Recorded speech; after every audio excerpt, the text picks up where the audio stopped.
Le séjour de vacances collectif du groupe des pensionnaires de l'orphelinat Le Cœur de Paola se poursuit normalement dans la ville d'Oncaï. Un moment intense de l'apprentissage de la vie en groupe et de la lutte contre l'isolement. Pour mieux meubler leur troisième jour sur le sol de la fille de la canne à sucre, les pensionnaires du centre d'hébergement Le Cœur de Paola ont pris d'assaut ce dimanche 14 septembre 2025 l'Assemblée générale chrétienne Église et Cité de gloire d'Oncaï. Une autre façon pour ces adultes en miniature de venir témoigner leur intense vie religieuse qu'ils mènent voilà à plusieurs années. Et surtout, venir rendre grâce à Dieu pour avoir su les protéger et tout le long de cette colonie de vacances.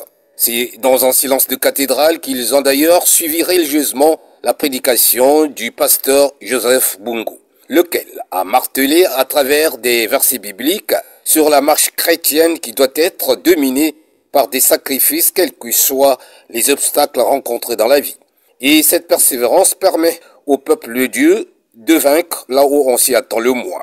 Aussi a-t-il été flatté par la présence de ces enfants qui font de la foi leur combat au quotidien. Dans la mesure où nous avons reçu l'orphelinat Le Cœur de Paola. Ce déplacement profite aux enfants de Pointe-Noire, mais pour nous dans la ville d'Oncaï et surtout pour nous, l'église qui avons reçu la délégation ce matin, c'est vraiment une grande joie de les accueillir.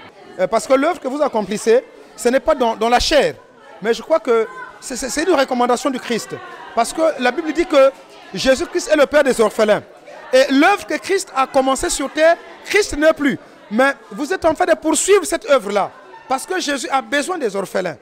Et donc, c'est une satisfaction grande pour nous. Au sortir de ce culte dominical, le cortège de l'orphelinat, le corps de Paola, conduit par Narduli Mampouya, s'est ébranlé vers le fleuve Niari, situé dans le district de Caille. C'était à l'effet de permettre aux enfants de voir cette merveille de la nature qu'ils ont connue à travers les cours de géographie.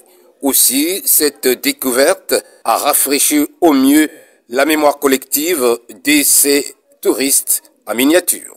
Nous avons amené les enfants ici pour qu'ils découvrent la faune, la flore et puis qu'ils se mettent en contact un peu avec la nature.